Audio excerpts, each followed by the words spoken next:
হযরত আবু বকর রাদিয়াল্লাহু তাআলা আনহু একদিকে যেমন নরম, কোমল ও বিনয়ী ছিলেন, অন্যদিকে তিনি তেমনই বীর, সাহসী ও বাহাদুর ছিলেন। তিনি রাসূল সাল্লাল্লাহু আলাইহি ওয়াসাল্লামের সাথে সব যুদ্ধে উপস্থিত থেকেছেন। কোনো যুদ্ধেই তিনি পেছনে থেকে যাননি। রাসূলের পাশে তিনি প্রতিটি যুদ্ধেই বীরত্বের সাথে লড়াই করেছেন। বদরে বীরের মতো সাহসিকতা প্রদর্শন করেছেন।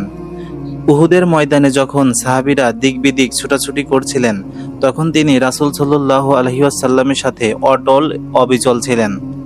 তাবুক যুদ্ধে রাসূল সাল্লাল্লাহু আলাইহি ওয়াসাল্লাম তার হাতে কালো পতাকা সুপর্দ করেছিলেন।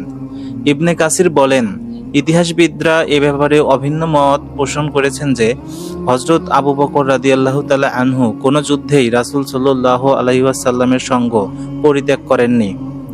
দ্বিতীয় হিজরিতে সংঘটিত বদরের যুদ্ধ থেকে শুরু করে একাধারে বদর, উহুদ, হামবাউল আসাদ, বনু নাজির, বনু মুত্তালাক, খন্দক, বনু কুরাইজা, খাইবার, নজদ, বনু ফাজারা, জাতুস সালাসিল, মক্কা বিজয়, হুনাইন, তায়েফ, তাবুক সহ সকল যুদ্ধে তিনি অংশগ্রহণ করেছেন।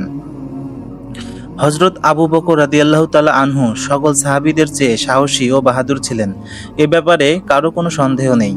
হযরত আলী রাদিয়াল্লাহু তাআলা আনহু বলেন, হে লোক সকল, আমাকে বলো কোন ব্যক্তি সর্বশ্রেষ্ঠ বীর? লোকেরা বলল, আপনি। তিনি বললেন, আমি একজন থেকে অগ্রগামী হতে পারিনি, বরং তার অর্ধেক হতে পেরেছি মাত্র। তোমরা সর্বশ্রেষ্ঠ বীরের কথা বলো। তারা বলল, আমরা জানি না, আপনি বলুন কে? তিনি বললেন, আবু বকর রাদিয়াল্লাহু তাআলা আনহু সর্বশ্রেষ্ঠ বীর। বদর যুদ্ধে আমরা রাসূল সাল্লাল্লাহু আলাইহি ওয়াসাল্লামের জন্য ছাউনি তৈরি করেছিলাম। আমরা বললাম, রাসূল সাল্লাল্লাহু আলাইহি ওয়াসাল্লামের নিরাপত্তার জন্য এখানে কে থাকবে? আল্লাহর শপথ, আমাদের কারোরই সাহস হলো না। কিন্তু আবু বকর রাদিয়াল্লাহু তাআলা আনহু উন্মুক্ত তরবারি নিয়ে দাঁড়িয়ে গেলেন এবং কাউকে সেখানে ভিড়তে দেননি।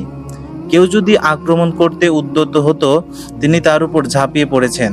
সুতরাং তিনি সর্বশ্রেষ্ঠ বীর। একদিনের ঘটনা, মক্কার কাফিররা কাবা চত্বরে সমবেত হয়েছে। তারা সেখানে রাসূল সাল্লাল্লাহু আলাইহি ওয়াসাল্লাম সম্পর্কে সমালোচনা করতে লাগলো।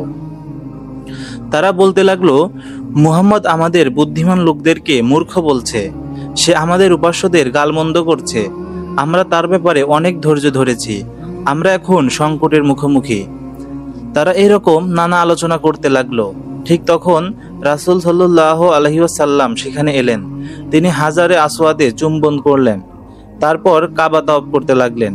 এদিকে মুশরিকরা তাকে লক্ষ্য করে নানা কটূক্তি করতে লাগলো। রাসূল সাল্লাল্লাহু আলাইহি ওয়াসাল্লামের চেহারায় বিরক্তির ছাপ স্পষ্ট হচ্ছিল, তবুও তিনি তাওয়াফ চালিয়ে গেলেন। দ্বিতীয় চক্করে তারা আবার কটূক্তি করল, তখনও তিনি নীরব রইলেন। তৃতীয় চক্করে আবার কটূক্তি করতেও তারা কুণ্ঠিত হলো না। তখন রাসূল সাল্লাল্লাহু আলাইহি ওয়াসাল্লাম বললেন, হে কুরাইশ সম্প্রদায়, তোমরা কি শুনতে পাচ্ছ? আমি তোমাদের জন্য এমন বিষয় নিয়ে এসেছি যা তোমাদেরকে জবেহ করে ফেলবে। এ কথা শুনে উপস্থিত সবার মাঝে পিনপতন নীরবতা ছেয়ে গেল। সহসা একজন বলে উঠল, হে আবুল কাসিম, তুমি তো মূর্খ নও, তুমি ভালোই ভালো এখান থেকে চলে যাও।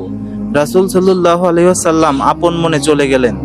পরদিন তারা আবার কাবার হাতিমে সমবেত হলো। আজকেও তাদের সমালোচনার কেন্দ্রবিন্দু ছিলেন মুহাম্মদ সাল্লাল্লাহু আলাইহি ওয়াসাল্লাম। তারা পরস্পর বলতে লাগলো, গতকাল মুহাম্মদকে ছেড়ে দেওয়াটা মোটেও উচিত হয়নি। ঠিক এমন সময় রাসূল সাল্লাল্লাহু আলাইহি ওয়াসাল্লাম সেখানে এসে উপস্থিত হলেন। মুহূর্তের মাঝে লোকেরা তার উপর চড়াও হলো। তারা বলল, তুমি কি আমাদের দিন ধর্মের বিরুদ্ধে এরূপ বলে থাকো? রাসূল সাল্লাল্লাহু আলাইহি ওয়াসাল্লাম নির্ভয় চিত্তে জবাব দিলেন, হ্যাঁ, আমি এরূপই বলি। এ কথা বলার সাথে সাথে উতবা বিন আবু মুইত তার চাদর দিয়ে রাসূলের গলা পেঁচিয়ে সজোরে টানতে লাগলো। ফলে রাসূলের দম বন্ধ হওয়ার উপক্রম হয়ে পড়ল। আবু বকর রাদিয়াল্লাহু তাআলা আনহু তখন তার গৃহে অবস্থান করছিলেন। এক ব্যক্তি চিৎকার করতে করতে তাকে গিয়ে বলল, তোমার বন্ধুর উপর লোকেরা আক্রমণ করেছে। এ কথা শোনা মাত্র আবু বকর রাদিয়াল্লাহু তাআলা আনহু বিপদের আশঙ্কা সত্ত্বেও সাহসের সাথে দৌড়ে সেখানে যান। তিনি উতবার ঘাড় ধরে হেঁচকা টান দেন, তাকে সরিয়ে আল্লাহর রাসূলকে তাদের হাত থেকে মুক্ত করেন। তারপর তিনি বলেন, ধ্বংস হও তোমরা। তোমরা কি একজন ব্যক্তিকে এজন্য হত্যা করবে যে সে বলে আমার প্রতিপালক হলেন আল্লাহ, অথচ তিনি তোমাদের প্রতিপালকের পক্ষ থেকে সুস্পষ্ট প্রমাণ নিয়ে তোমাদের কাছে এসেছেন। এই ঘটনাটি আলী রাদিয়াল্লাহু তাআলা আনহু বর্ণনা করেন। বর্ণনার সময় আলী রাদিয়াল্লাহু তাআলা আনহু কাঁদতে লাগলেন।